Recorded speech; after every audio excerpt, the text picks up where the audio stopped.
Bienvenidos a Economía en Breve del 10 de julio del 2022 con lo más relevante del acontecer económico. Les recuerdo que este programa está disponible de entrada a mis suscriptores en alguna de las modalidades que pueden ver en esta lámina y en 2 semanas queda abierto a todo el público. Comenzamos esta semana con el entorno político que se sacudió con los señalamientos hechos por el titular de la Unidad de Inteligencia Financiera, Pablo Gómez, en la mañanera del presidente, señalando operaciones financieras que involucran al expresidente Peña Nieto en posibles delitos. Si algo es claro en la política es que no hay coincidencias, y menos en la mañanera. Habría que preguntarse por qué se presenta esta denuncia justo ahora, y algunos medios refieren que la respuesta tiene que ver con la elección que viene ya en el Estado de México el año próximo, que es el último bastión priista y donde el grupo de Peña Nieto tiene gran fuerza. Un par de medios refieren que hace unas semanas Peña Nieto recibió a priistas del Estado de México allá en España para preparar la estrategia electoral ante el embate de Morena. Hay que notar que lo que hizo la UIF fue solo presentar la denuncia ante la Fiscalía General para que ésta investigue, pero sin señalar concretamente algún delito. Si vemos cómo se le siguen complicando las cosas al país y al presidente, no es extraño que recurra a alguna noticia que atraiga fuertemente la atención del público para distraer de los múltiples problemas que se enfrentan, entre los que destacan la carestía, la inseguridad, la sucesión de Morena que está cobrando vida propia y quizá más allá de los deseos del presidente, y las fricciones con el gobierno de Estados Unidos. Sin embargo, la carta de investigar al expresidente Peña Nieto me parece que es otro síntoma de la desesperación que tiene el presidente, al que no le está alcanzando el discurso en su realidad alternativa de los otros datos para mantener el control de la realidad de a de veras del país.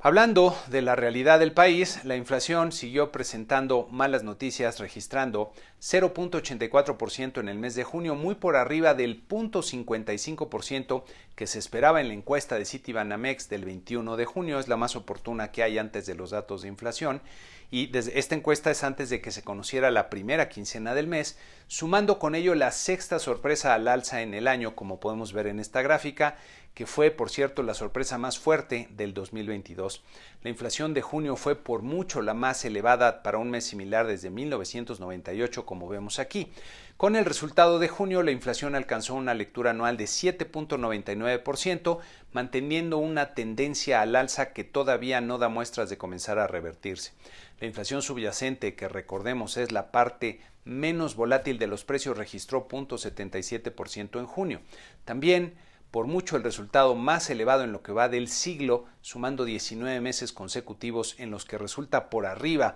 de lo que se anticipaba en el promedio de la encuesta, alcanzando un nivel de 7.49% en su comparativo anual, es decir, respecto a junio del año pasado, también el nivel más alto en 20 años. Hay que notar que a muchos jóvenes no les había tocado vivir estos niveles de inflación y muchos están comenzando ya a sentir el dolor de su mordida, especialmente en el gasto y en el bolsillo. Uno de los componentes más importantes de la parte subyacente es el de los alimentos, bebidas y tabaco, ya que tiene un elevado peso en la canasta de los consumidores y es uno de los renglones que más ha subido, alcanzando en junio una tasa anual de 11.84% sin dar señales de perder impulso. La canasta de consumo mínimo alcanzó una inflación anual de 8.55%, que es la más alta en la corta historia de este indicador y que nos recuerda que el problema de la inflación es que golpea más a los que menos ingresos tienen. Si vemos, algunos de los genéricos que presentan una inflación anual mayor al 10% destacan los aceites con 33%, el huevo con 24%, frutas frescas con 21%, el pan con 19%, el pollo con 17.5% y la tortilla con 14.5%.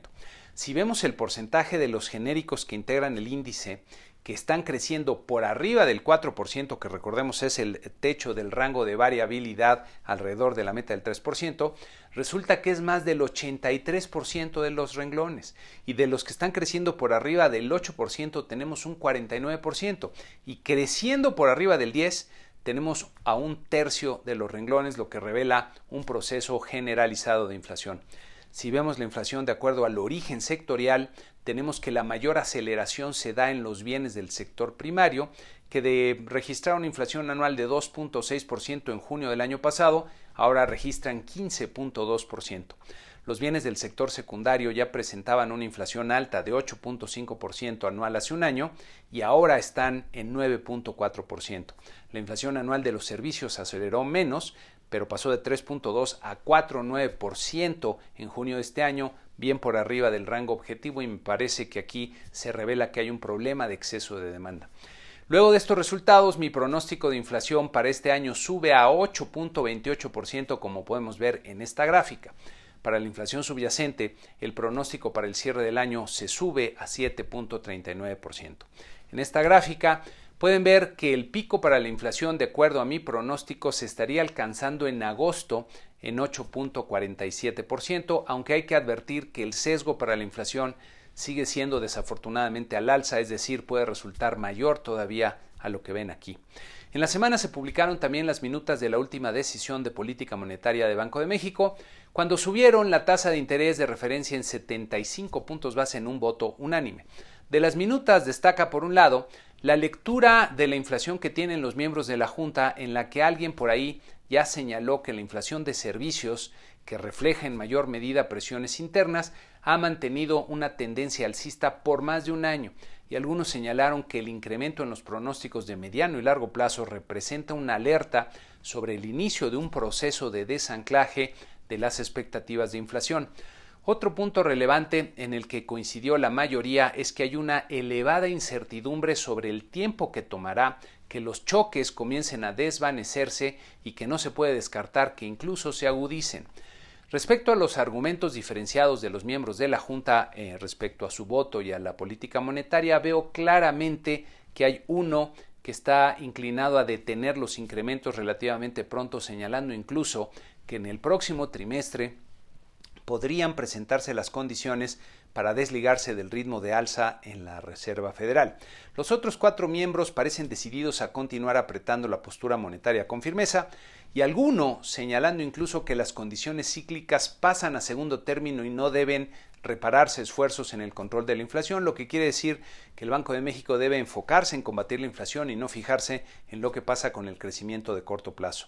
Me parece, luego de ver las minutas, que Banjico volverá a incrementar su tasa en 75 puntos base en su siguiente decisión programada para el 11 de agosto, que ya es, por cierto, la expectativa de la gran mayoría de los analistas del mercado. En una de esas, si la Reserva Federal sube otros 75 puntos base y la inflación se sigue endureciendo, podría incluso ponerse sobre la mesa la opción en Banco de México para subir la tasa a 100 puntos base. También la Reserva Federal dio a conocer las minutas de su última decisión de política monetaria, cuando subieron su tasa en 75 puntos base, que fue el ritmo que no se había visto desde 1994, el incremento. Las minutas reflejan una creciente preocupación por la inflación y dejan ver que el siguiente incremento sería de 50 o 75 puntos base, nuevamente en la decisión programada para anunciarse el 27 de julio y que acaparará la atención de la economía y los mercados mundiales. Los mercados accionarios tomaron con optimismo, diría yo, el contenido de las minutas, registrando ganancias durante la semana de forma casi generalizada, como podemos ver en nuestro cuadro resumen, y en esta siguiente gráfica con el promedio simple de los 10 mercados accionarios que tenemos en esta muestra subiendo 1.5%. Nuestra bolsa de valores en México registró una baja modesta de 0.3% con vaivenes bastante acotados, como vemos aquí. Nuestro tipo de cambio continuó experimentando algo de presión durante la semana, terminando en 20.45 pesos por dólar, luego de alcanzar un nivel de 20.66 pesos por dólar a mediados de la semana. Regresando a los datos en México, la inversión fija bruta presentó buenas noticias en el mes de abril con un crecimiento de 1.9% real mensual, como pueden ver en este cuadro del INEGI, destacando el repunte de 4.1% en maquinaria y equipo, que estuvo a su vez impulsado sobre todo por el equipo de transporte de origen importado. Con este resultado continúa la tendencia de recuperación en la inversión total, alcanzando los niveles que tenía justo antes de la pandemia, similares a los que mostraba en el 2014. En esta gráfica pueden ver el fuerte repunte en el componente de maquinaria y equipo que ya superó los niveles prepandemia y se acerca a los picos alcanzados antes de la presente administración. Cabe notar que este tipo de inversiones pueden estar más asociadas a la búsqueda de eficiencia y control de costos que con perspectivas de expansión de los negocios, que dependen más de las perspectivas de largo plazo de la economía. Si vemos en cambio la inversión en construcción, se aprecia una recuperación lenta e incluso diría un estancamiento en los últimos meses, quedando muy por debajo todavía de los niveles previos al 2018. La inversión en construcción no residencial me parece es el mejor indicador sobre las expectativas de largo plazo de los negocios y la economía, y como vemos en esta gráfica, está muy por debajo del pico alcanzado hacia el 2015, además de que parece que se ha estancado también.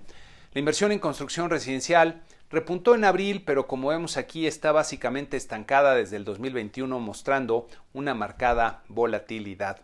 Por otro lado, el consumo privado del mercado interior mostró un fuerte repunte de 0.8% real mensual en el mes de abril, como vemos en este cuadro del INEGI, impulsado por el componente de bienes importados que creció 1.5% real mensual. Desde luego que son buenas noticias que el consumo se esté recuperando, pero habrá que tomar estos datos con la debida reserva. Si vemos el componente nacional, hay un marcado contraste entre el consumo de servicios, que creció con fuerza un 1.4%, y el consumo de bienes, que creció un modesto 0.2%. Diría que el establecimiento de la movilidad con el fin de las medidas de prevención para el COVID permitió que los hogares con ingresos salieran a ejercer un gasto reprimido durante la pandemia, principalmente en servicios. Pero para la segunda parte del año, el consumo dependerá más del ritmo al que logre recuperarse el ingreso de los hogares, lo que no pinta muy bien ante las posibilidades de desaceleración o incluso de recesión en la actividad económica. En esta gráfica podemos ver que el consumo se ha recuperado de forma significativa en los últimos meses y se acerca a recuperar la tendencia que tenía previa a la pandemia. Por otro lado, también tuvimos las cifras de la industria automotriz del mes de junio que presentaron resultados, diría yo, heterogéneos. La producción repuntó respecto a los 2 meses previos al sumar 285.3 miles de unidades, con un crecimiento anual de 6%, es decir, respecto a junio del año pasado. Buen dato. Las exportaciones, en cambio, se redujeron respecto a los 3 meses previos, al sumar 237.7 miles de unidades, alcanzando de todas formas un crecimiento anual positivo de 1.4%. Las ventas internas se redujeron marginalmente respecto a mayo pasado, al totalizar 90.4 miles de unidades, quedando 1.9% por arriba del nivel que tenían un año atrás. Por otro lado, luego de 2 meses bastante malos, el número de asegurados en el IMSS repuntó en 60.2 miles de puestos durante el mes de junio. En esta gráfica puede verse que luego de la fuerte caída propiciada por la pandemia y sus efectos, los asegurados en el IMSS parecen haber recobrado una tendencia ascendente a un ritmo similar al que tenían antes del COVID, lo que no sería suficiente para alcanzar el número de empleos que marcaba la tendencia previa. Debería estar creciéndose a un ritmo mayor. Esta semana tuvimos también 2 acciones de agencias calificadoras internacionales sobre la deuda mexicana. Por un lado, la agencia Standard & Poor's ratificó la calificación BBB para la deuda de largo plazo en moneda extranjera, pero mejoró la perspectiva para la misma, pasándola de negativa a estable, argumentando que esperan que continúe la ejecución cuidadosa de las políticas fiscales y monetaria de Banco de México durante lo que resta del gobierno y que el índice de deuda neta del gobierno del país se mantenga estable. Señalan que dada la etapa en que se encuentra el ciclo político y la polarización en el Congreso, no esperan que se aprueben iniciativas constitucionales que presionen el entorno de negocios. La perspectiva estable quiere decir que anticipan que la calificación de la deuda soberana se mantendrá sin cambios durante los próximos 12 meses más o menos. Esta noticia es desde luego positiva, ya que la perspectiva negativa que habían puesto anteriormente implicaba el recorte de la calificación, el cual, pues por lo pronto, no se da. En contraste, la agencia calificadora Moody's sí recortó la calificación de la deuda soberana de México en un escalón a un nivel de Baa2, revisando la perspectiva de la misma de negativa a estable.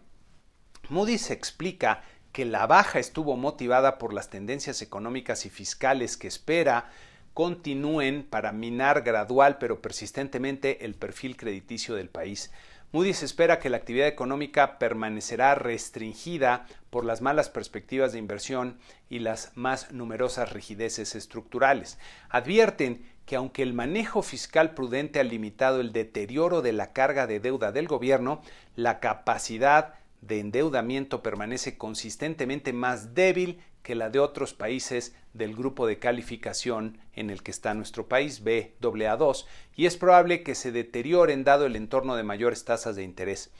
Miren, la acción de Standard & Poor's me pareció hasta cierto punto sorpresiva porque les bastó muy poco para quitar la perspectiva negativa, mientras que la acción de Moody's me pareció más consistente, sobre todo porque el entorno financiero internacional apenas está comenzando a verse afectado por el ciclo de alza en las tasas de interés de los bancos centrales del mundo, que también apenas está comenzando y no sabemos hasta dónde van a llegar las tasas y qué tan fuerte va a ser el ritmo de aumento.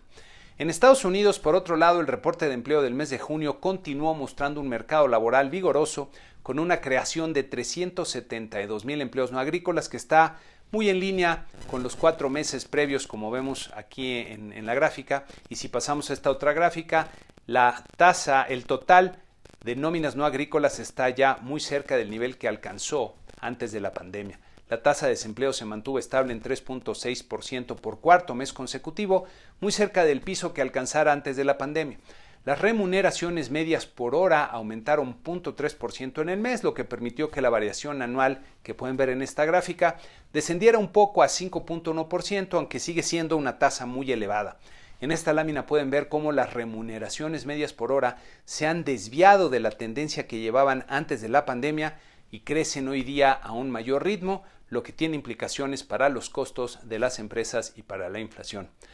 Para la semana que inicia tendremos relativamente poca información relevante. Comenzamos el martes con la reunión entre el presidente López Obrador y el presidente Biden en Estados Unidos, recordando que se han venido generando muchas fricciones debido a las declaraciones principalmente de López Obrador, así que habrá que estar atento a ver qué es lo que ocurre en esta reunión. También el martes tendremos las cifras de producción industrial del mes de mayo y de las ventas del ANTAD del mes de junio. En Estados Unidos tendremos las cifras de inflación al consumidor, de ventas al menudeo y de producción industrial, todas del mes de junio, así como el reporte de la Reserva Federal, conocido como Beige Book, que ahora que ha iniciado su ciclo de alza en la tasa de interés, cobra especial relevancia para conocer la lectura que tiene el Fed sobre la economía. Y para la sección Da Vinci de esta ocasión les traigo una reflexión breve, pero creo que es muy útil, y es básicamente la distinción entre lo que es conocimiento y lo que en inglés se le llama el know-how, que sería algo así como el saber hacer. Y se los explico con el siguiente ejemplo que me gustó mucho del profesor Ricardo Hausmann de la Universidad de Harvard. Imaginen que ustedes quieren aprender a jugar tenis y tienen la oportunidad de conversar algún día con un gran tenista como Rafa Nadal por una semana completa. En esa semana, Nadal les explica todo lo que sabe de tenis, les comparte todos sus secretos, desde cómo hay que golpear la pelota hasta cómo hay que moverse en la cancha. Después de esta semana intensa, ustedes ya tienen todo el conocimiento que se requiere para jugar tenis igual que Nadal. Y al siguiente fin de semana, que van a jugar tenis con algún amigo, ¿cómo va a ser su juego de tenis? Seguramente va a seguir muy lejos del nivel de tenis que tiene Nadal, porque lo que él tiene es justamente el know-how. El know-how, este saber hacer, es el conocimiento que hemos internalizado y convertido en habilidad, y que físicamente consiste en que nuestro cerebro desarrolle los circuitos neuronales mediante un gran número de repeticiones y que use estos circuitos para los movimientos que tiene que hacer. Cuando Nadal le pega la pelota de tenis, está utilizando los circuitos que ha construido con años de práctica, entrenamiento y repetición. El know-how es algo que las personas desarrollamos al invertir tiempo y dedicación. Por eso diría que el know-how es más valioso, porque no solo es conocimiento útil, sino que es conocimiento útil transformado en habilidad personal, y las personas que lo tienen resultan muy valiosas para su entorno. Y con esto concluimos este programa número 272. A los suscriptores les reitero mi agradecimiento, y a los que todavía no lo son, los invito a suscribirse, ya que si buscan, de verdad no van a encontrar otra forma para estar bien enterados del acontecer económico, otra forma más dinámica y breve. Muchas gracias y que tengan una excelente semana.